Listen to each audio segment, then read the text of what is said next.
And now to Taraba State, where Governor D.D.Ishaku is planning to adopt more than 80 abandoned children in the state after the expiration of his administration. The trafficked children were rescued by the state government but later abandoned by their parents. The governor made the disclosure shortly after he visited the Ministry of Women Affairs, where the children are being taken care of.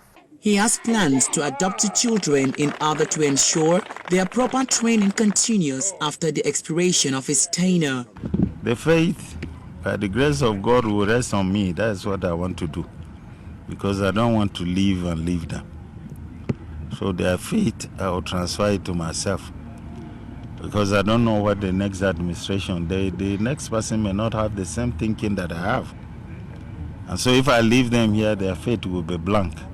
And so their fate will be in my hands. I will live with them. An excerpt in an article in the Rescue Agenda Bulletin noted that the state has seen a surge in the number of people employed by the government, both in direct and indirect labor, since Governor D.D.Ishaku took over as governor. He has left footprints of employment in almost every ministry of the Taraba State Civil Service and every sector of the Taraba State economy. The governor of Taraba State, Architect D.D.Ishaku, is the first chief executive since the creation of Taraba State to have made any conscious efforts in trying to, in fact, taking keen interest in the civil service. His Excellency, the Executive Governor of Taraba State, Architect D.D.Ishaku, has achieved so much. His achievements are numerous. His Excellency lifted the embargo of employment that paved way for the employment of many youths into the state civil service.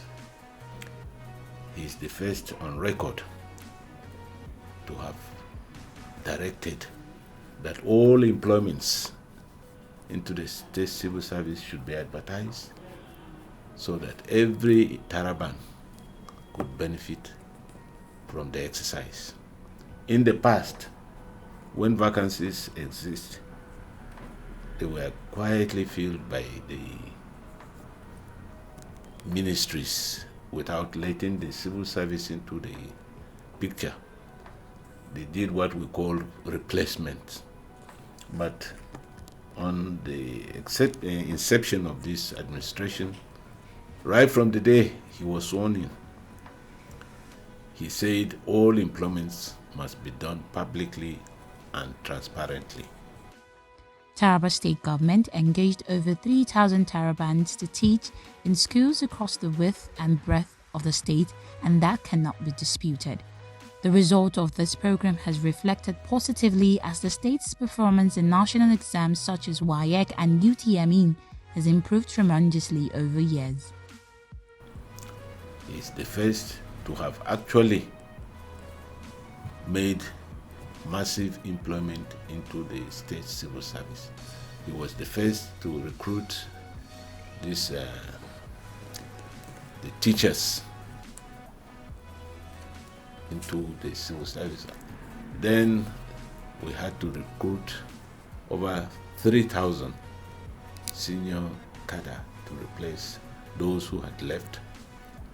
And of recent, we conducted an interview which we are trying to bring in another 3,000 staff into the Taraba State Civil Service. Something happened in Taraba, and what happened educationally? What happened is that the performance of Taraba students geometrically tripled itself from in terms of ranking and positioning. Taraba has never gone above 35% when His Excellency came on board. But because of the hard work of His Excellency that he employed over 3,000 rescue teachers to rescue the system, we're able to move from our 35 to 65.5%. We're number 8 in the whole federation, the whole country. That was the position of Taraba State. And we're the best in the north. That is in 20 2017. After that, we improved from 6.65.3%, we moved to 75%. That is students having what? 5 credits and above. We moved from 75.3%, we move now to 85.3%. And we have maintained the first position and are the best state in terms of WAEC performance in the Northeast. The construction of over 1,000 housing units estate in Taraba State is expected to curb the challenges of housing amongst civil servants and business owners in the state.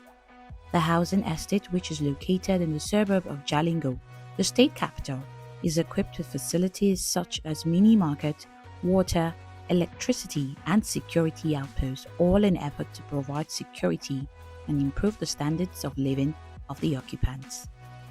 Furthermore, the scheme boosts the welfare of residents by providing a comfortable and affordable shelter. It comes with a flexible and feasible modes of payment that aims to facilitate improved quality of life and aid retirement plans.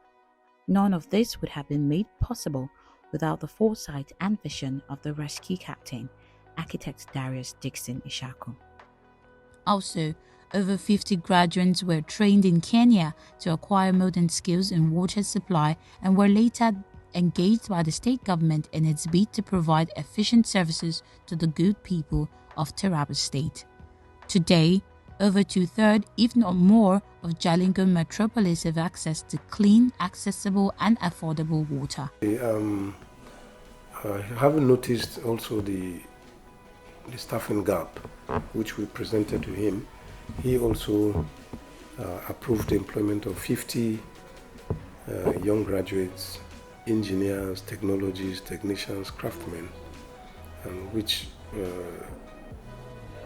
we trained both home and abroad.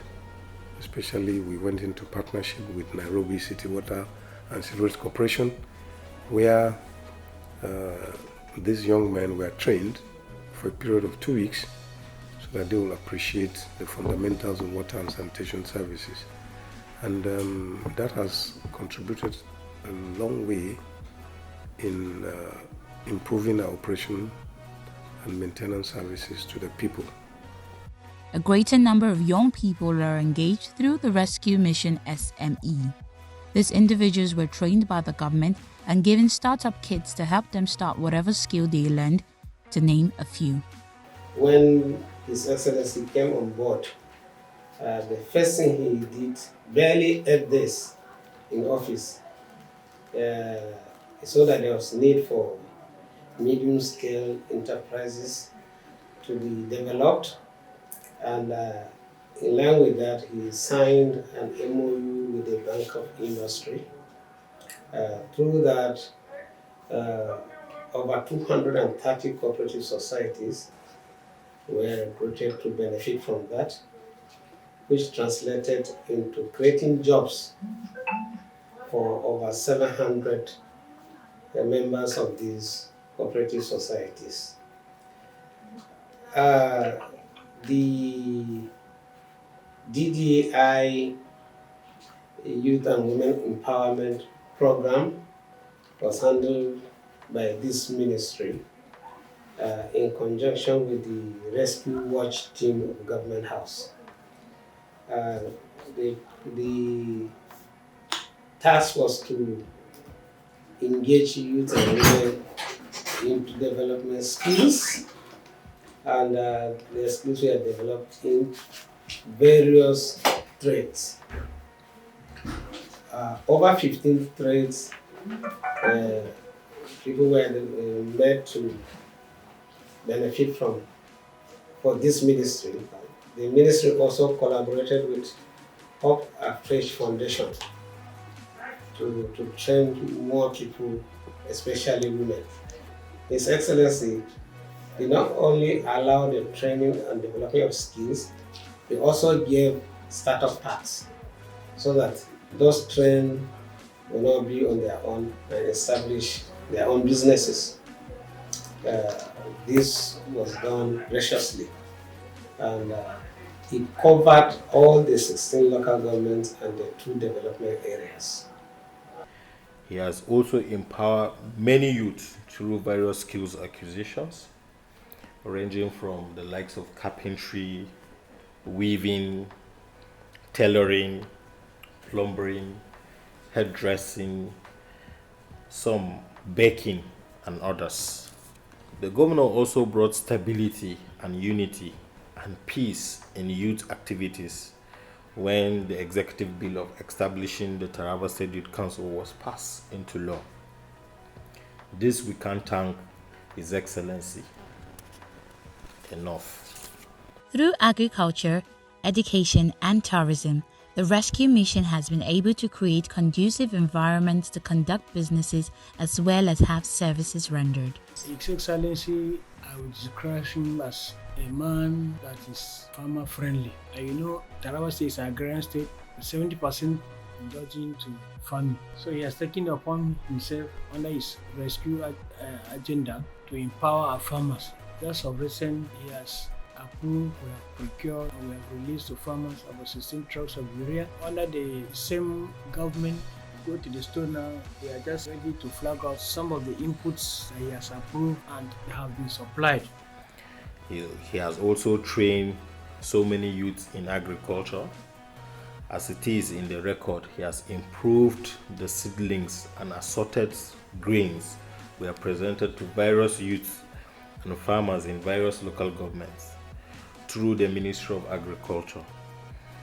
This has greatly expanded the scope of youths who got involved in agriculture this farming season. The rescue mission has been able to create conducive environments to conduct businesses as well as have services rendered. In terms of achievement, actually, the Minister of Transportation, the Minister of Transport and Aviation has achieved a lot within that short period. In the first place, we have to praise His Excellency, to appreciate his efforts in making it possible for commercial operation, particularly in air operation, to have commenced on his coming.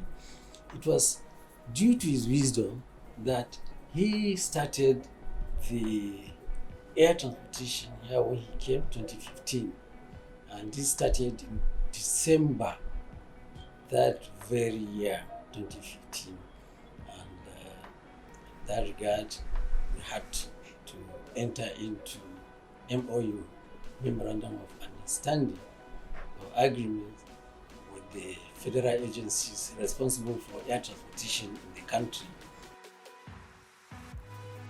And now, with the opening of the airport, virtually those who couldn't come here were able to come. Those who doesn't know Taraba were able to know Taraba. Those who didn't know the value of Taraba started knowing. And then they truly know that Taraba is the nature's gift to the nation. And I always add, indeed, Taraba indeed is the nature's gift to the nation. What we get as a revenue is nothing to write home about compared to what the government spends on making sure that we have commercial air services here in Taraba. I told you the amount we pay to Nime, to Fan, to Nama. We only charge as revenue toll gate. This toll gate is nothing to write home about. It's just, is it 200 naira per person going into, per vehicle, not even per person. If you are going into the airport on foot, nobody will ask you to pay. But if you are going with a vehicle, you just pay 200. How many people do we have? How many vehicles do we have going into the airport? So you can imagine a day, maybe about 10, let's say 30 vehicles, 30 times 200 is nothing to when we pay now about 18 million quarterly. You can imagine that. And then we also charge what they call air passenger charges, and it's about 2,000 naira per person. There too is nothing to write about. So actually, these are the areas of revenue we collect at the airport. Then another, you talked about competition. Yes, the governor has tried his best during their meetings with the northeastern governors, conceived and sold the idea of starting up or establishing a northeast airline, and happily his colleagues, the other governors in the northeast region, agreed with his suggestion. They have gone very far in setting up the modalities for the airline, and in fact the board members of the airline have been appointed, and they have gone extremely very far to that regard. We just had a meeting with our representative at the board of the airline, and he told us this morning that by the grace of God, maybe by late July, that is in a month's time, late July, that is the last week of July or the first week of August this very year, the Northeast Shuttle will start operating. We'll have another airline landing on our airport, apart from the overland that comes here every day. So we hope with the new airline, the charges now that have been paid and the monopoly that is being enjoyed by the overland may be shattered when Northeast Shuttle, that is our own airline, an airline that we have a stake in it, we have a hand, we have share in its establishment. We will start landing here, and I'm sure Tarabans should. This is a very good news, because I'm sure people will enjoy it. With people, there will be some slight decrease in the fare by the grace of God. The empowerment of the youth and the women, particularly the youth and women, and particularly the women. The women make me very proud. I like empowering the women, because they take it very seriously and religiously too, and they are turning their fortune. And one thing I enjoyed with the women is that when you empower them, they empower the home. They empower the home, So I made somebody to laugh that very soon we will all be Mijin Hajias, because they'll be the one schooling the children, feeding the home, and doing that. So the women, once you empower them, they pay the children's school fees, they feed the children to go, and they relieve the family per se. So the empowerment worked very well for us, particularly with the women and the children, and I'm happy about that empowerment, and we have empowered so many people, so many people.